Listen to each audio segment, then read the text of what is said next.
If someone were to rattle you awake at 2:30 in the morning from a deep sleep and say, who are you? What do you stand for? Can you answer it that quickly the same way?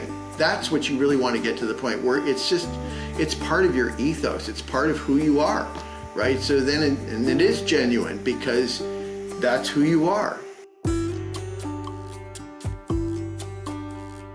All right, welcome back to View from Above with John Berger. I'd like to kind of button up the conversation we've been on here lately of vision statements and communicating that vision and executing that vision. And I think another part of that we've scratched the surface on, but would like to maybe dig a little bit more into it is the marketing of that message. Had a chance to chat with a chief marketing officer of a firm yesterday or a couple of days ago, and we were talking about the X's and O's of actually going out and executing a marketing plan, and how many people, especially in my world of working with advisors, we don't really see it all the way through. We get a big plan and we plan to do something with it, and it would probably work if we saw it through, but we invest the time to start the process and then we never finish it, right? So there's kind of the execution piece, but then there's also the what are you going to communicate? Because I think some of the worst marketers in the world are the ones who think they're expert marketers because they stick so much to the marketing, what they learned in marketing school, they kind of lose touch a little bit with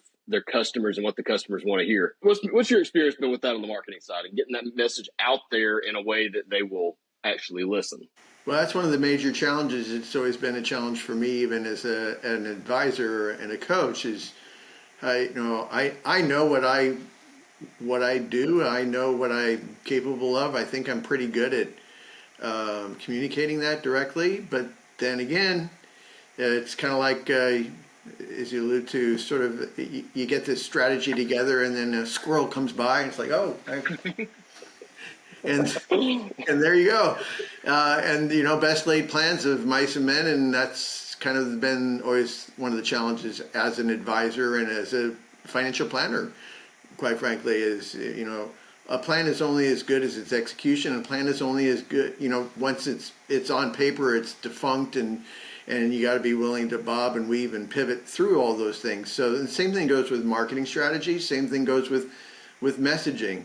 And I would say the one thing that is most easily lost, especially when you are picking up newer or different marketing vehicles, or you're saying, well, this kind of worked here, but now I see this other vehicle we can use, and let's try to move into that strategy, is making sure that message stays consistent, that no matter how somebody's picking up on you, whether they're getting it through a traditional marketing message or they're getting it through a brand new medium, the message has to be delivered consistently. And that's why I always go back to, it's really important to, have that 11-word, this is who we are, this is what we stand for.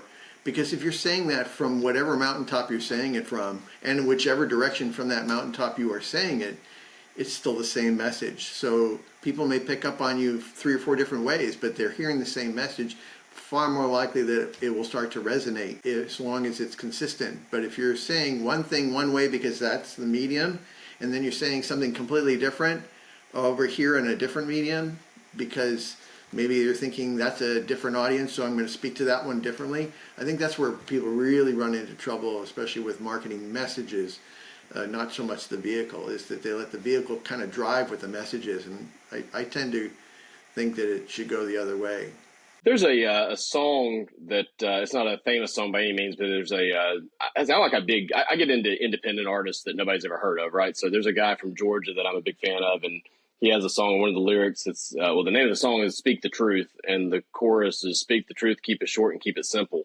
And I feel like that's a pretty good marketing message, I think, if you really wanted to, a marketing strategy, good way of putting that. Because if you have to keep it short, especially nowadays, we have very short attention span. But that's not a new phenomenon. I mean, even back in when billboards were popular, you had to get your message out. Somebody doesn't have time to read a paragraph while they're riding down the interstate, right? You have to get to the point. But then I think also sometimes what we do is we think that short has to be flashy, and it has to be something that just knocks your socks off with this, really creative thing, or something that's going to be that attention grabber.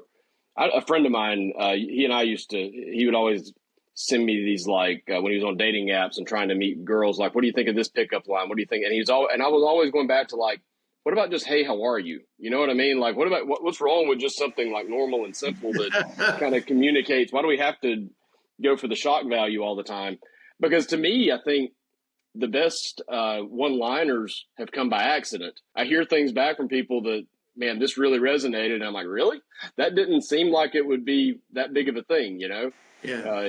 But a lot of times you get that. I think one thing that seems to be a common theme, especially for small businesses or in a consulting type business or anything where you're really, there's going to be a trust factor in that engagement, being genuine and not coming across as the used car salesman or looking for that flashy line seems to go farther than coming up with the greatest marketing line or the most clever play on words. Yeah, and I'd kind of amplify on that concept in that being genuine is important, and the fastest way someone will start to think or believe that you are not being genuine is if you're not consistent. It's so easy to be consistent if you're being genuine because, right, you are who you are, and as long as you're being genuine, you're going to be consistent. And it's when you start trying to be something that you're not, and then you start modifying the message. And just little tweaks, even just small, minor adjustments. Many people will start to read as, well, wait a minute, I don't understand. I thought he said this over here, and now he's saying this there, and which is it, right? That's one of the reasons why when we're doing the whole marketing message makeover concept, I try to drill into clients as we're going through the process. It's like if someone were to rattle you awake at 2:30 in the morning from a deep sleep and say, who are you? What do you stand for? Can you answer it that quickly the same way? That's what you really want to get to the point where it's part of your ethos. It's part of who you are, right? So then, and it is genuine because that's who you are. And then you can be much more consistent. I think the message tends to resonate much more. And then, marketing 101, it's not, you only get one chance to make that first impression. But honestly, nobody's going to respond, or very few people are going to really respond off the first impression. It's the multiple impressions, right? And how many times do they hear that message? And it takes, in my old radio days when we were in it, the word was it takes us 7 to 12 times of hearing the same message before it even starts to get into the conscious mind. And I think that's even more the case now. This is maybe speaking to anyone who's done some digital marketing or thinking about doing digital marketing or who's trying to learn. I had never probably even heard the word digital marketing until 2018, and someone started talking to me about it, and I didn't get it at all. And slowly over 2, 3, 4 years started to develop some interest in it because it was so technical and analytical. It started to really get that side of my brain flowing a little bit. And then over time, I eventually figured out that it was too technical and too analytical that I would get myself bogged down in the weeds for a week at a time, trying to figure out how to increase my engagement rate by 0.4%. One thing about the digital world is you said 7 to 10 times. Well, nowadays it's like 25 to 30 times before you're even going to get somebody's attention. And it's partially because I think we as a species have a shorter attention span. But also the barriers of entry to marketing are a lot lower now than they were 15, 20 years ago. Before, advertising was fairly expensive, and you were going to have a minimum investment of a few $100 to get an ad in the paper or a few thousand probably for a billboard. You can start a Google campaign or a Facebook campaign for $10. I mean, and you're paying 50 cents a click. You test it out, you get 50 clicks. And for me, I thought 50 clicks would probably be at least 40 sales. I mean, I've got a great product, and of course, everybody's going to buy it. So there's a huge disconnect in the expectations, I think, when someone starts marketing. And that's part of the reason that they don't stick with it. And you're going to need to have a plan and stick to that plan. And there was something I said one time. I don't know, this might have even been one of those accidental one-liners. Sticking to a bad plan works out better than quitting a good plan. Right. So you've got to see through to the end of whatever you're doing until you realize it's not working. Don't beat a dead horse, but you need to see something through to some minimum level of feedback before you can make a decision on it. And in the digital world, at 25, 30 impressions before somebody's going to even think about moving forward with you, even at 50 cents a pop, and you're having to do this at a wide scale, it's going to take time and it's going to take some dollars to do it. Yep. And you've got to be committed to it.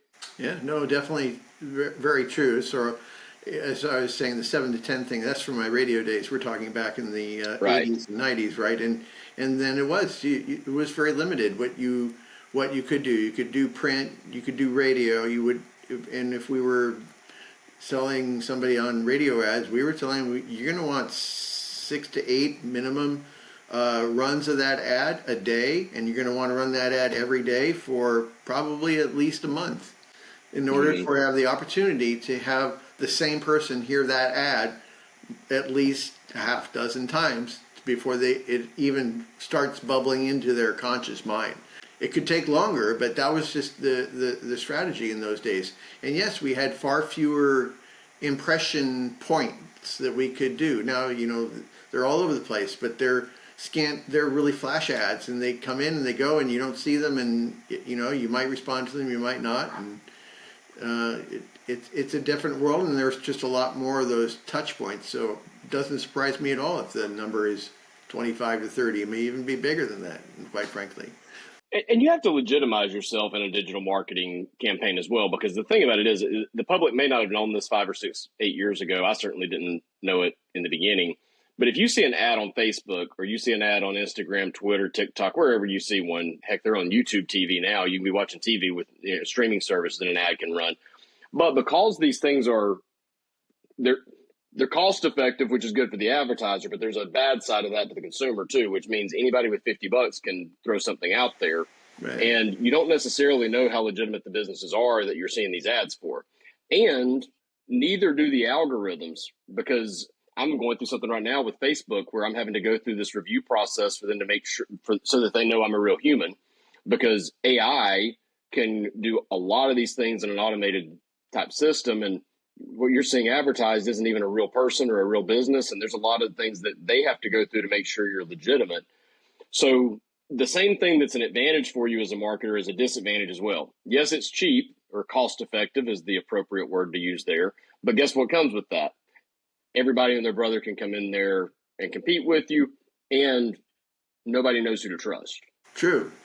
So my point and sort of my counterpoint to all of that is one more reason why you really want to make sure your message is consistent and genuine to who you are and what your audience is. It's far more likely you'll bubble through all of that extra noise, and that's really all it is. It's just the advertising is noise to the vast majority of us as we're hearing it, on the receiving end. It's just noise. And how do you separate your noise from all the other noise and actually say there's a message in this noise and you want to hear it? And the only way you can do that is to be really ultra consistent. And going back to the earlier part of the conversation, I think one of the reasons why the emphasis was being super pithy, or being, having that really catchy phrase, was because in the old days, with more limited access points, and especially with billboards, right? There were so few of them, and the ones that were really dynamic stood out. But that doesn't mean that the other ones were not successful.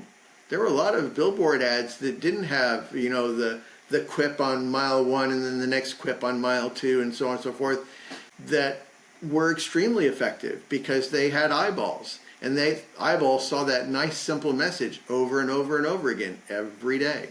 And it was as long as the message was consistent. And that's the big thing. Yeah. Consistency is a huge, and I totally agree that I'm sure a lot of people there's a line there somewhere, though. I mean, I know that a lot of marketers will do A/B testing and do things to see which line works better. And there's some of that makes sense from the analytics side. But even that, you need to be saying the same thing maybe 2 different ways. You don't need to be saying 2 completely different things. Well, no, and that should be done at a small scale as part of that focus group research, not at the big scale of, okay, let's run 2 huge campaigns and see which one works better. That's where you're going to get confusion. A/B testing only works really when you have minor tweaks in the message, and you're just trying to see if one resonates a little bit more than the other one does. And those are minor adjustments. And if your message is way off base or it's all over the place, you can A/B test all you want. The data you're going to get from it is worthless. It really is. And so, it goes back. Nice, short, simple, consistent, genuine, make it you. You'll find Yeah. that you get a lot more bang for whatever advertising dollars you're spending, no matter whether you're in the modern world of advertising or you're back in the traditional world with billboards and radio ads or TV or print or whatever it is. Cool stuff. Well, John, I know we're both kind of running for time today, so we'll keep this one short. Appreciate you taking the time to chat with me again, and And we'll talk in a couple of weeks. But hope you enjoy your weekend. Talk to you soon. thank you, man. Take care. See ya.